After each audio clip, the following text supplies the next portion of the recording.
My name is Joe Reichard. This is the cheapest 2010 9.5 in the United States of America. And today, we're going to be removing the rear differential from it.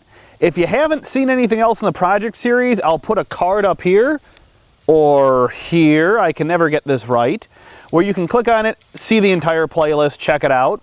But let's get going.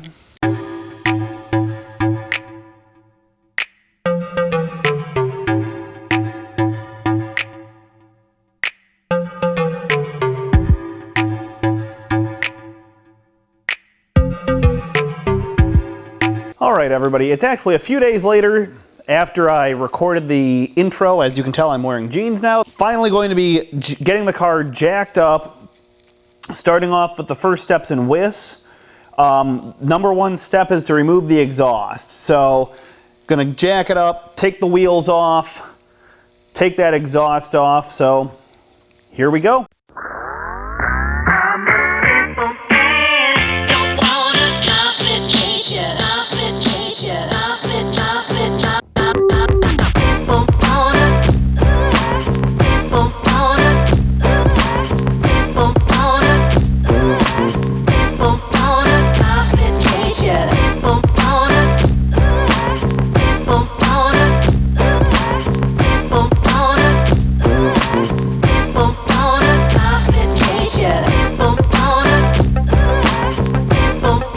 Alright, here is where this becomes fun and maybe a little bit questionable. So step number one in WIS is to remove the exhaust, and to do that you have to actually unbolt it. I thought you could just drop the rear two exhaust, the rubber exhaust mounts, or sorry, exhaust hangers, but when you look at them, they're actually built into the car. And yeah, that's actually pretty rusty. This thing's been a Wisconsin car its whole life, and we use a lot of salt up here. So where they are is obviously these going into these rubber bits right here. So I have to undo those bolts. And I'm kind of afraid to do that because I have a feeling that there might be a point of no return here, but we're going to use a bunch of penetrating oil, probably some Croil. Soak them down for a bit and see what happens. If you've never used it before, this stuff, Aero Croil, it's like the best stuff on earth for these kinds of things. So the elapsed time has been about 5 minutes. What I did was I grabbed some Craftsman spline wrenches. This is a 12 mil because this seems to be the one that fit the best. I checked that off camera quick. Let's just see if this will even budge. I don't want to give it too much pressure because then it'll snap. Then I'll have the fun of having to drill out that flange. And I really don't want to do that if I don't have to. Really do not want to do that. That would suck.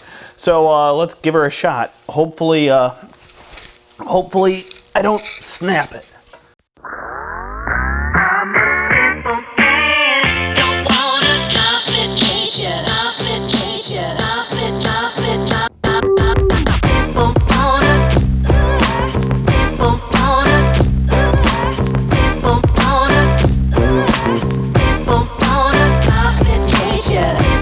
Alright, even though WIS says to drop the exhaust, I think, and here I'll take you underneath and show you what I'm looking at. I think I can sneak it out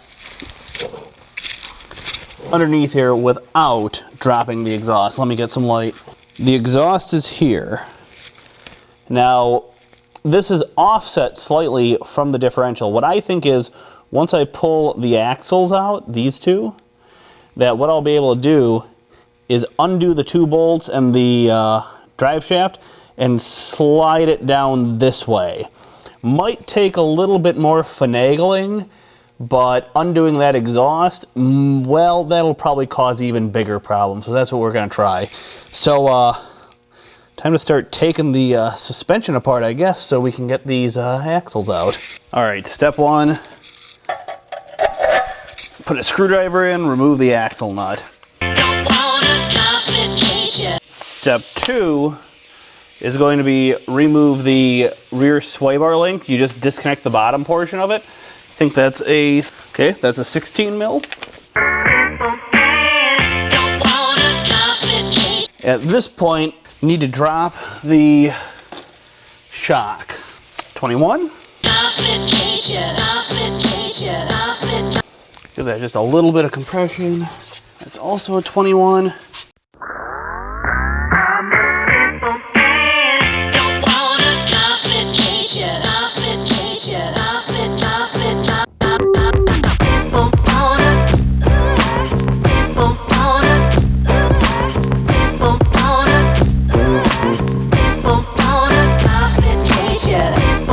Lower the suspension.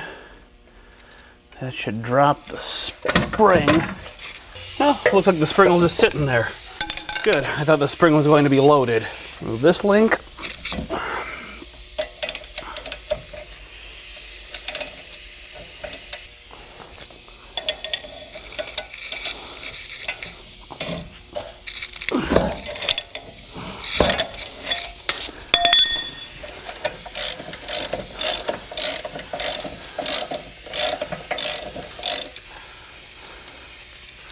Looking back on it, that would have been easier to remove with the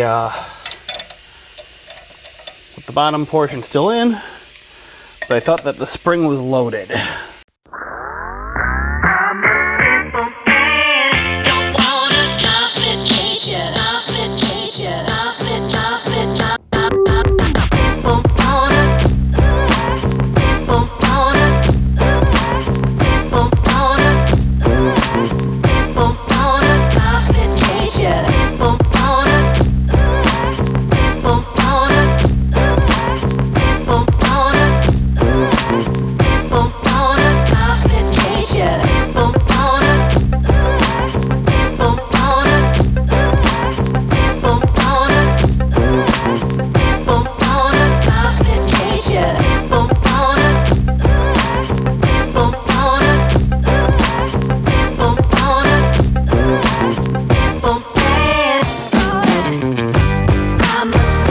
Alright everybody, great news, both axles are out. All I have to do is undo the bolts on the front of the diff that connects to the drive shaft, and then undo the 2 bolts that hold the diff in and the wiring harness that keep that in place. So let's get back under the car and get to work. We're getting this differential out tonight. Okay, unfortunately the camera, my tripod doesn't fit very well under here.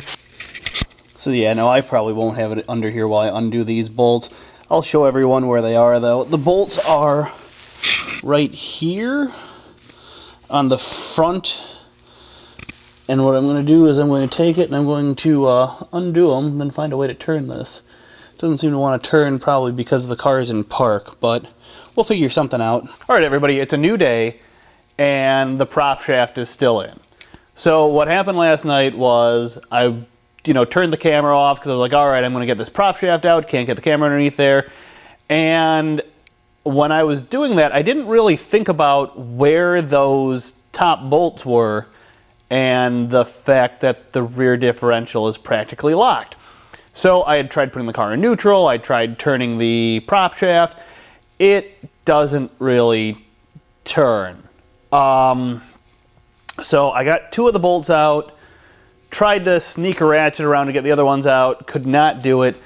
At that point, I turned to one of my friends and I was like, hey, and my good friend Brad, and I was just like, hey Brad, you've done a bunch of these, what do you do if you can't get the top ones? And he was like, well, I lower the diff down and get the top ones. So that is what I'm going to start off trying to do, and then after that's down, well, I guess, take the 4 bolts out, lower it down, take the 4 bolts that are left in the prop shaft out, disconnect the wiring harness, which I'll probably actually do first, and that is everything. Now, one thing I want to show everybody, last night I made an error in judgment. If you watch the video, and I'll make sure to put it in red, I started taking the big hammer to this axle nut when I couldn't get it off, or couldn't get the axle out, and then I switched over to the air hammer. Fortunately, my local GM dealer, got this from the Buick dealer, had it right in stock, was able to pick it up this morning. It was 13 bucks. So that's good, and guess what? Came with free coffee. So that is a good start to the day. Now, time to get underneath there and drop that diff down to get those last 4 bolts out.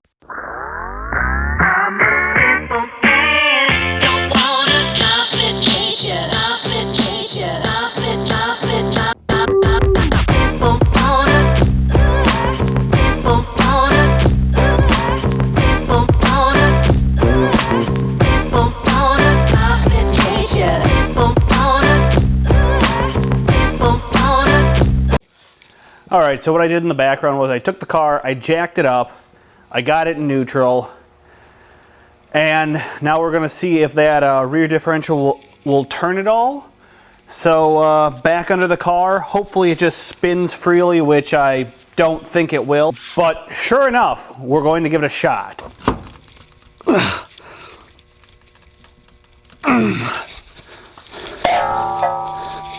It's actually slightly turning. Not very easily though. Okay, that is in the downward position. Let's see if we can get this out of here. Probably I'm going to need to put it back in the park, actually. Yep, definitely need to put it back in the park, but I've got it rotated all the way down now. That took some doing.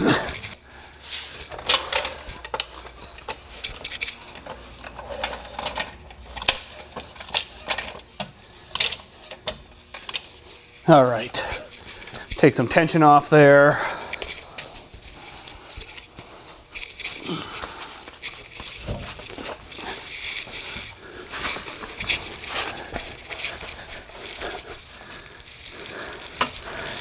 And let's get this out of here.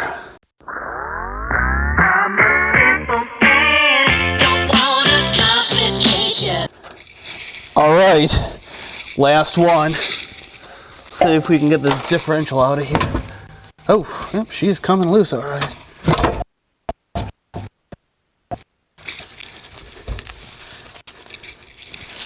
So, should be able to lower the jack down a little bit and shake her loose.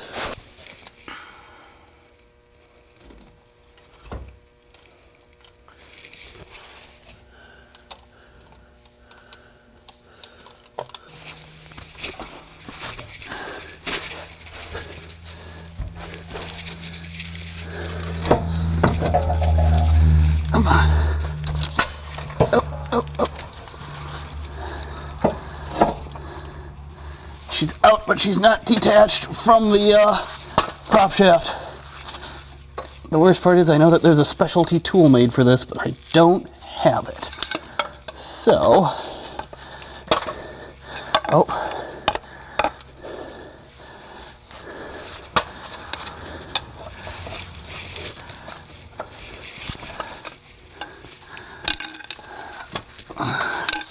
come on, let go.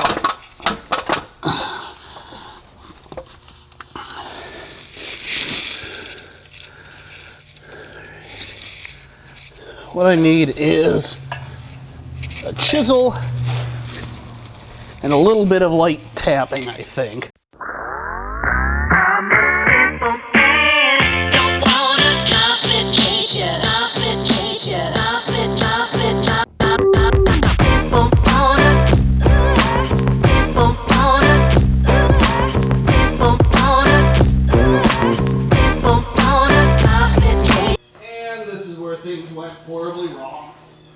The diff is out, but Houston, we have a problem.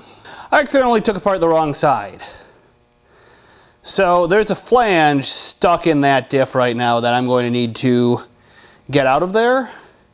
And I'm going to need to put this back together. So, nuts. All right, we have both differentials right here on the workbench. This is the old one. You can tell because it still has the flange stuck in it. This is the new one. We're going to try and get this flange out first. I was talking to my buddy Brad, and he said to tap around the edge with a hammer. So we're going to tap around the edge. Hopefully it dislodges this, and then we can take this. He said super easy. Pack it with axle grease, put it back together like you would a CV joint.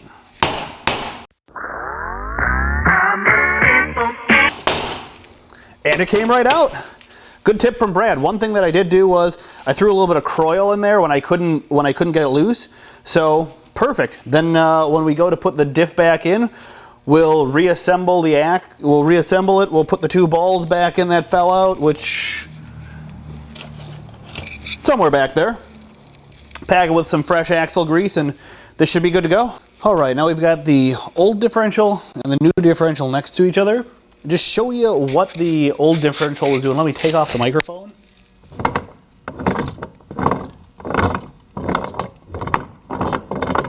And you can just hear that grinding. Now, the new one, yeah, that's perfectly silent. So, what we're going to do next is I'm going to pull the side off, show you all how to replace the filter in this. All right, this side panel is where the filter is housed. So we're going to pull the side cover off. These bolts are a 4mm hex. So you just pull these off. You can tell I already loosened them up a bit.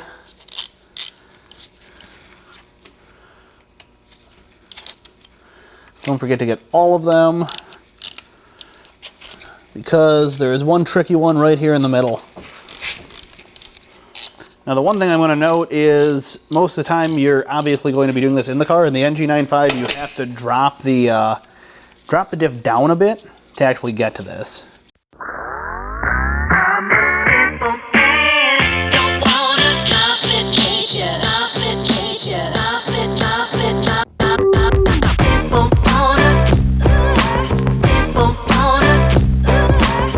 All right, there we go. Take out 10 screws. Yeah, can't forget that one in the middle. Pull it off. Now you have to remember this diff only has 33,000 miles on it. And you know something? This is actually a little bit dirtier than I expected it to be honest with you. I'm happy I'm changing it. You look at it, there's actually some stuff right here in the filter, and this is why you got to change these often, folks. Is because you look at this, there's just a lot of stuff in here. So I'm going to take this, going to clean this all up, get it ready, and I'm actually not going to fill it with fluid until I might, you know, something I am going to bench fill it with fluid. And then once I bench fill it with fluid, one thing I'm going to have to do is I'm going to have to top it off once it's in the car, and I'm actually not going to add differential oil till the differential is in the car. So let's get this all cleaned up a bit.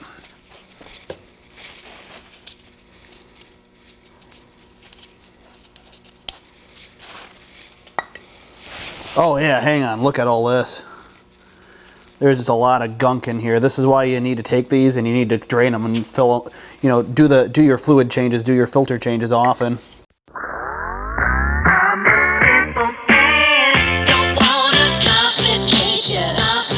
I'm just going to get a bit of air just to blow all these passages and everything out, since I just sprayed brake clean into it.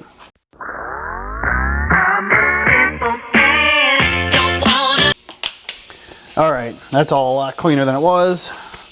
Alright, now we'll take the filter kit. Got this all from Matt at Saab Parts. I'm going to put the link in the description below to the filter kit. So in this bag is the filter and the gasket.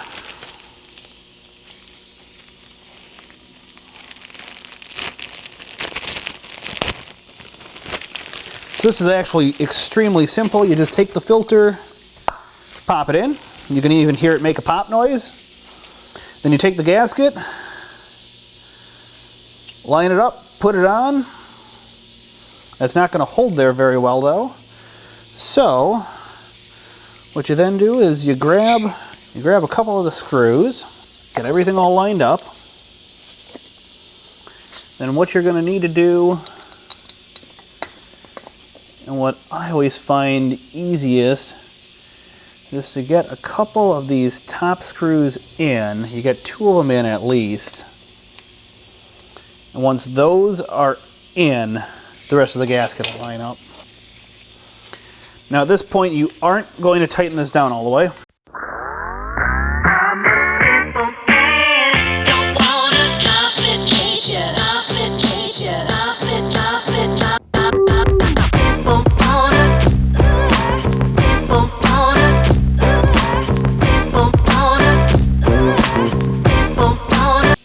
Alright, now I'm actually just going to go back around, check them all, and then I'm going to double check what the torque spec is in WIS. Okay, so the torque spec is 6 Newton meters, which probably what I just did with my thumb wheel is enough. but just to make sure it's tightened up right.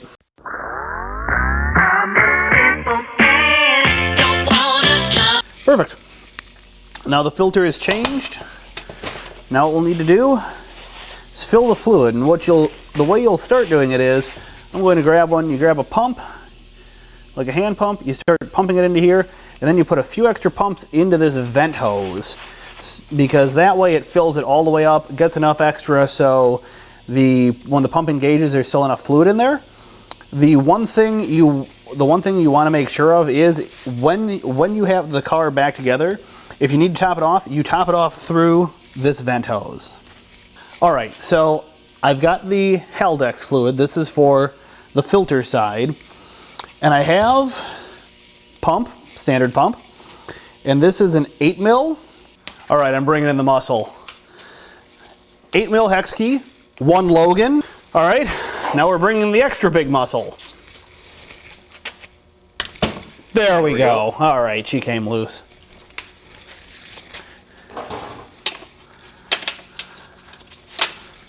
There's no fluid in here, but just in case.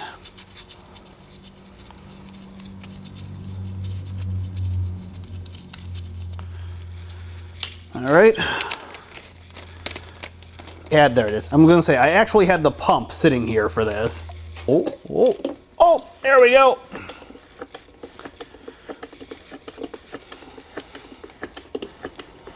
Alright, so you take it, you fill it through here until it comes out. Then you put the plug back in, then you put a few pumps in through the breather tube. Oh, there we go. Now she's all filled up. Yep, that was bound to make a mess. Perfect. Take that, give this a nice tighten up. Then pull off that end.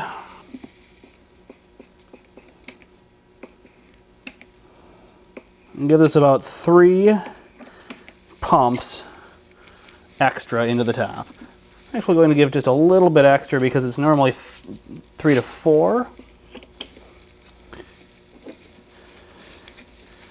Then just put the breather back on.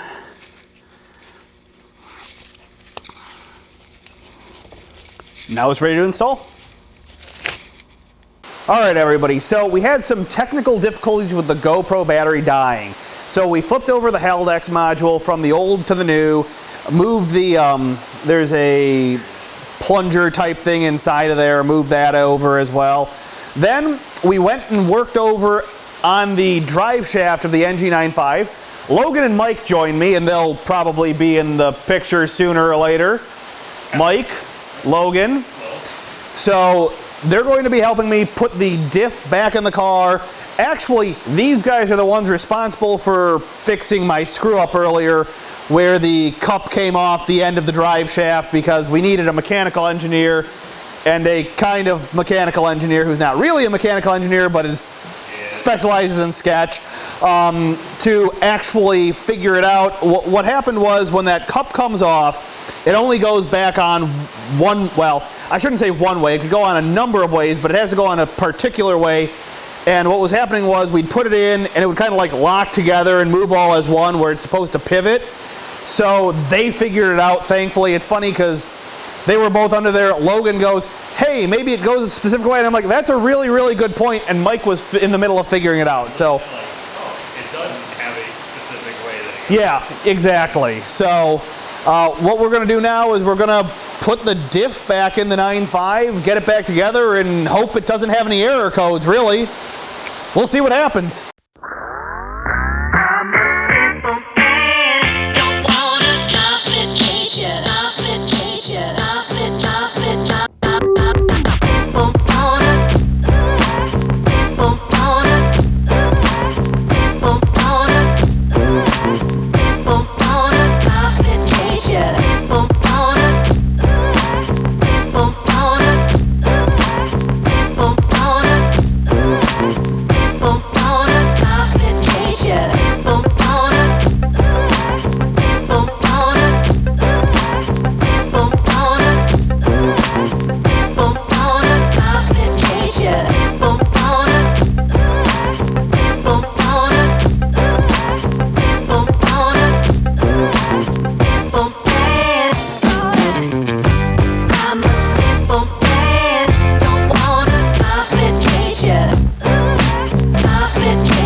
Okay, so to drain the rear differential fluid from your Haldex differential, you start off by removing this plug on the bottom. This is just 3/8, if you can. All right.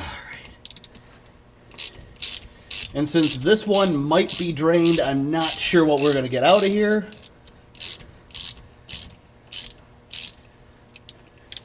Oh, there's some fluid in there. It actually looks pretty clean. Now don't lose the washer. Then once that really drains down a bit, you crack open the fill port. Oh, those were my fingers. Alright, nothing should come out of the fill port. That'll just help get some extra air in there. And we'll let it drain now. Okay, so before we put the plug back in, as you can see, it's got some stuff on it. That's actually pretty normal. Take a rag, wipe it off. Not a big deal. This is a magnet that's made to catch things like that. This differential only has 33,000 miles as well, so I wouldn't expect it to be that bad. Make sure you have the seal pushed down. Don't want to cut it. Then you put that bottom one back in. We're going to fill it next.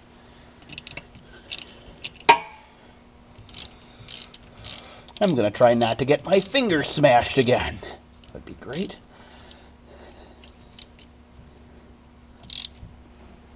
All right. So we take our AC Delco LS gear oil that we bought from Saab parts, and this pump fill that I bought from the auto parts store, and then slowly just fill her up. You're going to wait until it comes out this fill port. That's how you know it's full. Alright, you can see it starting to come out a little bit. Let's just give it a second, see what happens. Alright, I'm just going to give it a couple more pumps. There we go. There you go. Now it's starting to run out. That's perfect. I'm going to take it, I'm going to cork it off.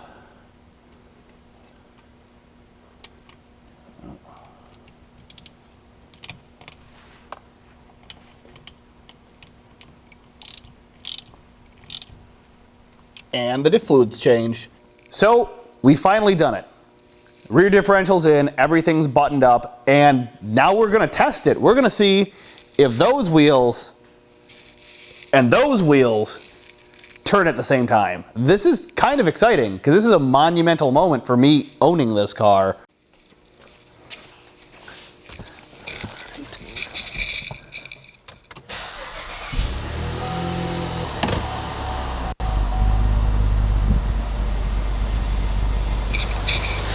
They're doing things! They're doing things! It's exciting, I can't believe it! Now, the question is it going to have an error or not? Alright everybody, you saw it here first. Its wheels do spinny things. Now we need to take it for a test drive. Probably should get it off jack stands first though. Let's do it!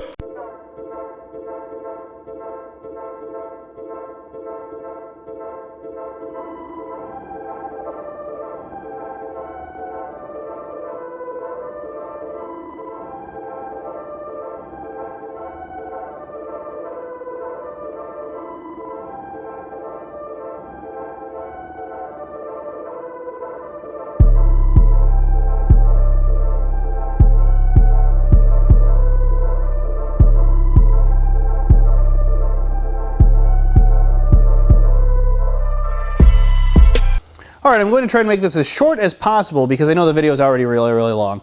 It has been over a week. I've been driving the NG95, put about 300-ish miles on it with the new diff, and so far, so good. Cross-wheel drive works, no errors. I even took it up to my alignment shop, and they just did a quick alignment. The rear was just a hair out of alignment, and I know that somebody in one of the previous videos said, oh, with that crack in the diff, it had to have been in a rear end collision or hit a curb or something. My guys that do suspension, that do my alignments, confirmed that the parts in the back are all factory because of the amount of rust on the bolts. That's the best way of putting it. and it wasn't very far out of alignment, so I'm going to guess that that's not the case. As for what we did off camera afterwards, we took the car for a drive. The service rear axle light came on, which I expected to happen. We went and we topped off the Haldex fluid through that vent port, and we put quite a bit in there. What you're able to do with MDI is circulate the pump, so you can actually turn the Haldex pump on and off. So what I did was I took it, I pumped some fluid in, and then cycled that pump on and off a few times, and then we took it for a drive, and it was perfect after that. So, recap, all fixed, good to go, and that's pretty much it here. If you've made it to this point, folks, thank you so much for watching. I just want to remind you, you can like, share, and subscribe. That would be amazing. If you want to follow me on Instagram, it's at the Saab Collector, or on Facebook, Saab Doctor. Also, my email is in the box below. Please, if you have any questions, anything, don't hesitate to email me. Thank you very much for watching, and Saab on, folks.